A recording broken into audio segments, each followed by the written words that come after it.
He has no idea what. It was 2000, my friend.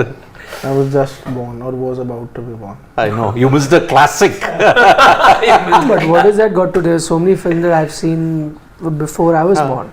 Sholay, for example. Too much into films. So you born at the time of Sholay? No, I was not. It was about 3 years before. At least 3 years. Vikrant sir would have been born, right? Yeah. 72. Yeah, he would have been 2 years of age. Yes. Sholay. But 75 it was, no? Sholay में 75, देखे मैंने भाई सही में तो देखनी चाहिए ना. It's an English show. No, but I should watch it.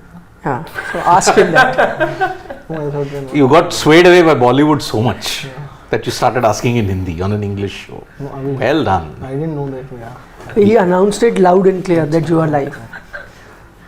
He's not like Shivam who just whispers. Excuse me. Yeah. Does it his own way. Yep. So 46 from Rinku Singh and 35 of 19 balls from Jitesh Sharma, combined with a good start that Yashasvi Jaiswal gave you, India have ended up on 174 for 9. But it's only the second time in this entire series that a team has been restricted to under 200. The high scores that you have been there, even in Thiruvananthapuram, Australia managed 191 for 9. But first time a team batting 174 for 9. Under par or over par? I think it is slightly under par. The Australians came back very well. Dwarcius getting wickets of lucky deliveries, let me just say. Behrendorff bowling well. And also Tanveer Sangha stepping up to the plate for once. I think the major reason why that's not happened, is it the first time in the games that we've seen that one of the opener hasn't got a big total? Because both got 30s. But I remember Yashasvi getting in the first 2 games.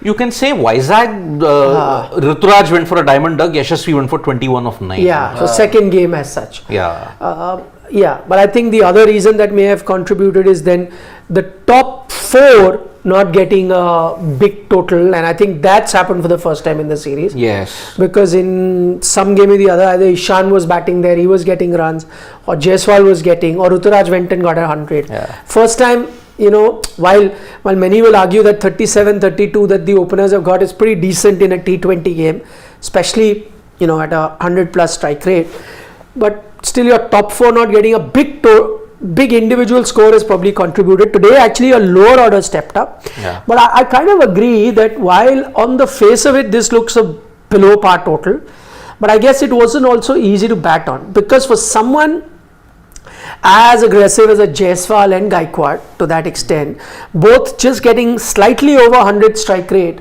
was an indication that probably wasn't the easiest pitch to bat on. And even if you see someone as attacking as Rinku did not begin at that tempo which he does. He later of course did that, and then the impetus was brought on by Jitesh. But overall it seemed like a not a very easy pitch, on a pitch where even Sangha, Tanveer Sangha is looking dangerous, and even Green, the off spinner Chris Green was difficult to get off to before of course Jitesh hit him. Overall told you that this was not as ideal a pitch in terms of batting as we've seen in the first 320s, where 200 was minimum. That was the minimum. Here I think 180, 190 at least you should got it. I may still think that Australia will chase it, but still not as easy as the pitches that we've had so far. I think India are a little under par, because again, which I said 20 runs anyway, but that's still below 200. Also because now I'm just factoring in due as well, which would have settled now very well.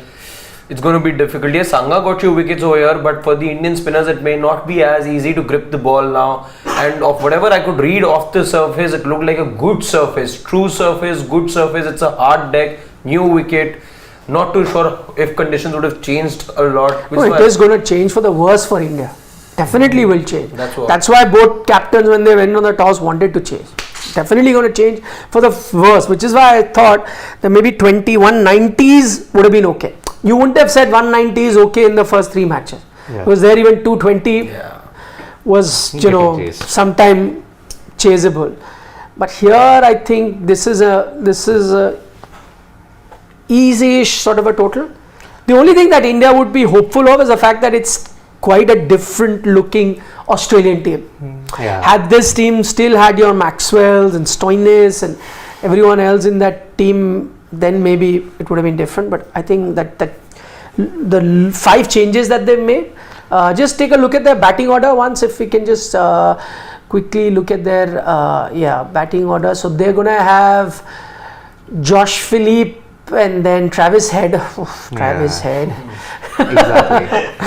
See, the only couple of guys who got big experience in Indian conditions at this point in time are Travis Head and Tim David. And Matthew Short. Matthew Short. But again, Short, if you look at Head, has been here for 2 months, but Matthew Short, again, he's not shown that much of prowess with the bat. But I'm still saying there is that knows how to play. And David has got IPL experience, plus he's due for a big one. I mean, he's not done well in this T20I series at all. So Ben McDermott, we know that he's done well in Big Bash League, but here in India, just getting used, this is his first game, by the way, it may take a toll. So that is why Travis Head and Tim David, these are the only 2 guys that India have to worry about. If Philippe gets some good runs, I mean, he's not had that much of IPL experience, so he was selected for a franchise. Matthew Wade, my friend. Wade will also be the key. There are many. So we just named 4 key batters who have Indian experience. In Wade, Short, David and Head. 4. Yeah. Aaron Hardy. Because he does One give you a game fast experience. start. First tour, yaar. Like First tour, yeah, exactly. But even for Travis Head, it's been his first tour to India after a very long time. He didn't make it in, I think, was he there in 2019? I don't think so. He was there in 2019. No, but Head is different class, yeah. Yeah. Travis Can't put him in the same bracket. just He's head and shoulders above him. single-handedly won the whole World Cup final And the World Test Championship. in these conditions. Yeah, these conditions. I think we are somewhat like 15-20 runs short of a total, and I'm not that happy with the kind of batting Gaikwad has been doing in this match particularly. In the previous game also he started runner ball. I think that is his style of play, that he starts off a little slow. That is why not every time will he be able to convert that into a big score and finish off with that kind of a strike. I think it's a misconception he's a runner ball player. If you've seen him in the IPL, he starts with 200. So that's not. See, again, today's situation was such, right? You lost your other opening partner. I think, there has to be a method to the madness. Now, both can't go crazy. You have to have that balance. That okay, because Yashasvi takes on the bowling, the other has to be a bit sensitive. Because if Yashasvi is given that role, and let's say Ruturaj also does it, gets out for 2, Yashasvi is also playing, gets out, so your opening partnership is pretty much done.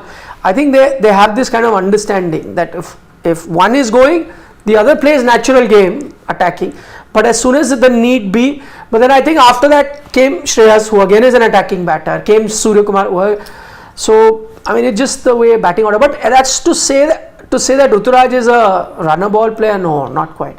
He's quite an aggressive. I mean, he's got runs at 200 strike rate for a long time. You're basing your assumption on the fact that he started runner ball even in Guwahati. But then he picked up and had a strike rate of 250 towards the end. No, but what he's saying is that can't happen all the time. But the only thing I'm making a correction is that a lot of times in the IPL he starts off with a boundary.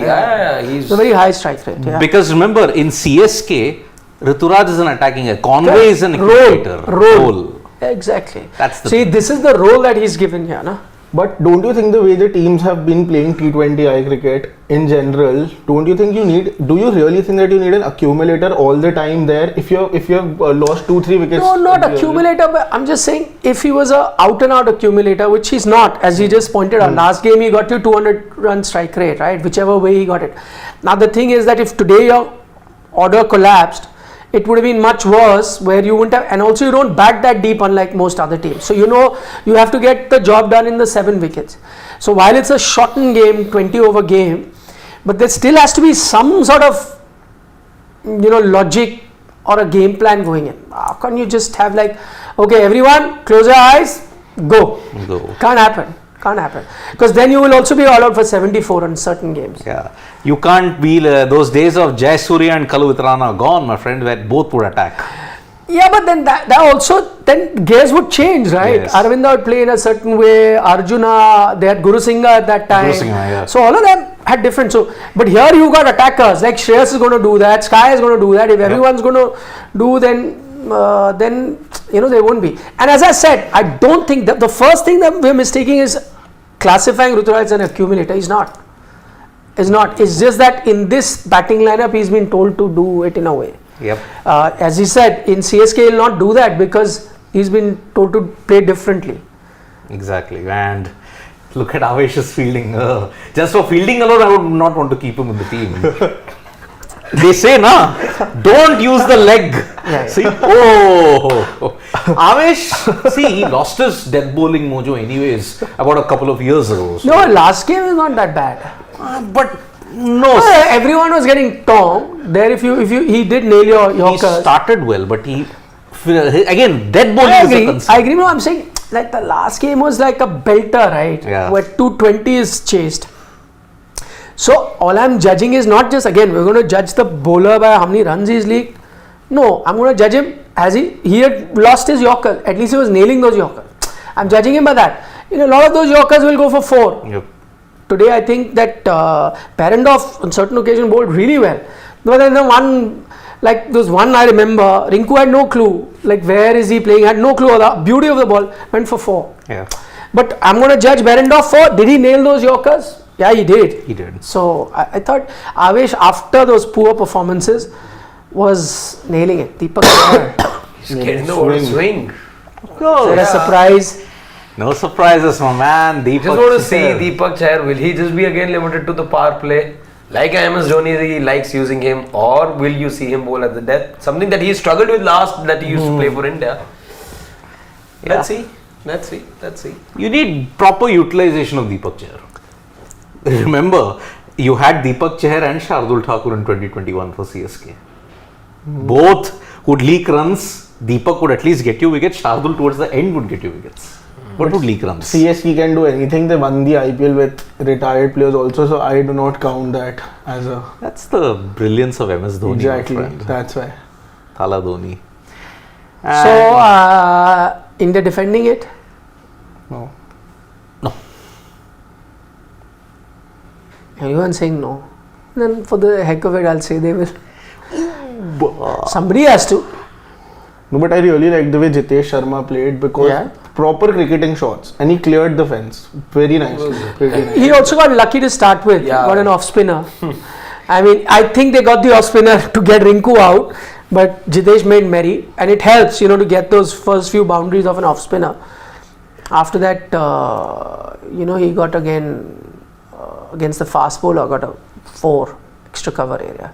But yeah, see, that's the role that he has to play, and I like that because he's been with the team for a long time, doesn't get too many chances, so they're probably seeing, I think this is like that audition happening for a lot of players. So in that sense, yeah. Yep. So the backup is doing well. Sky enjoyed his batting, that much I can tell you. Loved it, cheering from the sidelines. Yeah. Every shot. He's a clean hitter. That's the best thing about Jitesh Sharma. He's a clean hitter. Showed it in the Punjab Kings also, how valued he is. Low down the order. He played some wonderful cameos, which ensured Punjab Kings had a chance. In fact, I remember when we went to Mohali for that game, it was that Jitesh Sharma wicket. The moment he was out, started to leave the stadium. Like, now the match is gone because anyway they had lost so much of the batting. I think he was the 7th wicket to and like done dusted. He got 35 odd, I think, that day. Ellis, I think, was the one who cleaned up. Yeah. Ellis here. But Nathan Ellis is No, playing not the Ellis, same not franchisee. RCB, right? Yeah, RCB. Who was it? You went to the stadium, you should know. Ellis cleaned up, I think Ellis cleaned up Virat, I think. No, Ellis got rid of Virat in the ODI, not in the IPL, if I'm mistaken. I can't. It's too long ago. Too many games in the IPL, yeah. And we want to see 90 games in 2024? No. Fine. But we have to. This year, 90. From 90? what, 74 is going 74, to 90. 90. Yeah, that's what's the great point is, I don't know. Anyway, 2024 is also packed until August. With T20 wicket. No. Most Other of it sports also, two major events in the world of sports also. Okay. Yeah. Bye. See you. Nandri.